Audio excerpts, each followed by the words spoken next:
どうもライトでございます。 FGO をプレイしている皆様、年末の猫歩くレード戦本当にお疲れ様でした。いや今回のレードで使われていた猫歩くの BGM ですね、めっちゃ人気だったみたいで嬉しいです。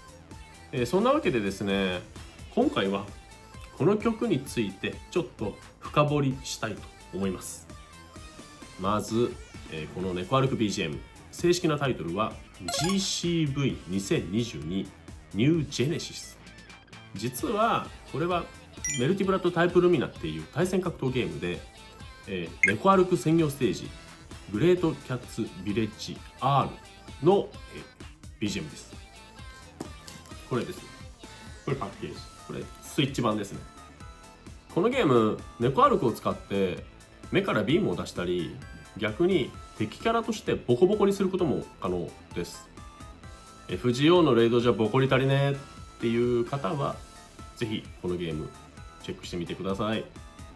そしてこの曲を聴いた人から歌ってるの長谷川郁美さんじゃないのっていうコメントをよくいただけますが、実は違うんです。歌っているのは私ライトでございます。コーラスに参加しているのは私の妻メロコ、そしてその妹と、義理のお母さん、さらにギターを弾いている翔さんとそのお友達という豪華メンバーで、お送りしております。じゃあこの声どうやって作ってんのって思いますよね。めっちゃ簡単です。まず一回聞いてみましょう。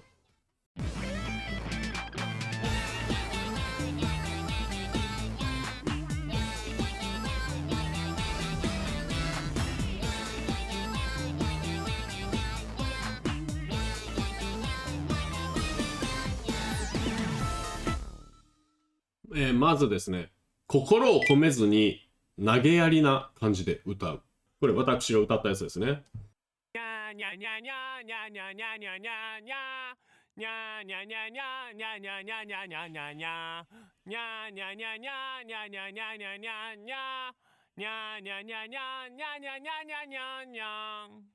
全然違いますよね。これは長谷川郁美さんではないです。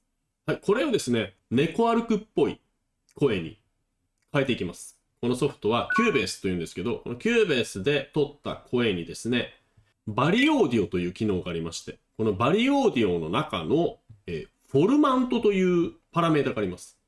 このフォルマントというパラメータを 83% にします。はい、83% にしました。すると、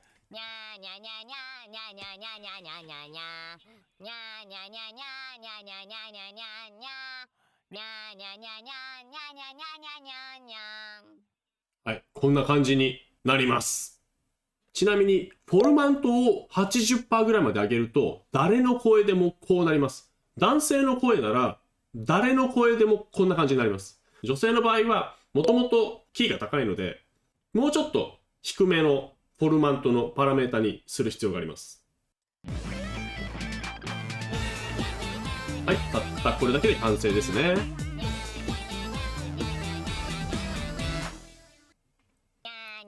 さらにですね、この声のね、ひっくり返った部分、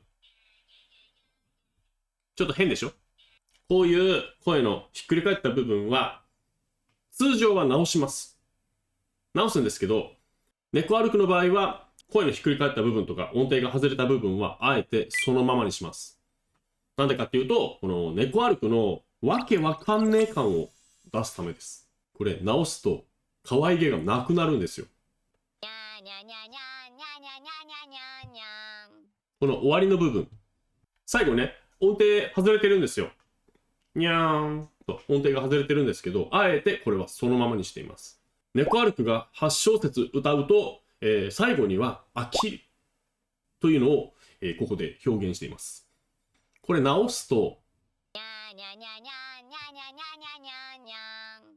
こうなります。ちょっと真面目なんですよね。これはちょっとね、キャラに合ってない。やっぱりね、こっちがいい。音程は外れてるけど、こっちがしっくりきますね。あと、メロディーが通り合わせみたいって言われることも多いんですけど、これはですね、実に鋭いです。この曲は童謡に使われるヨナ抜き音階で作ってます。ヨナ抜き音階っていうのは4番目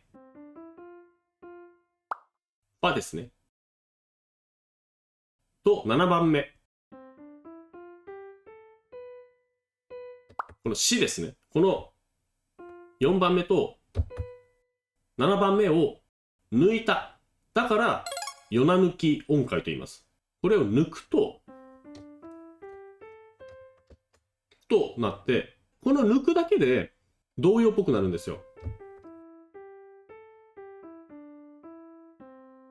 ラソラドラソラソラドラソラドラソラソミレミ、このミレミですね、これが童謡っぽい。ミレミラソラドラソラソラドラソラドレド、ここから1個だけ変わります。1個だけ童謡から外れます。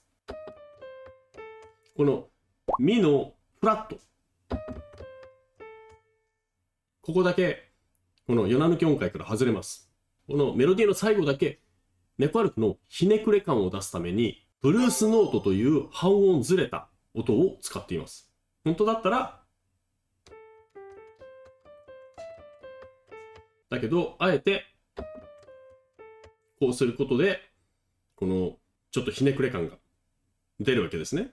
ちなみにブルースノートを使わなかった場合どうなるかやってみましょう。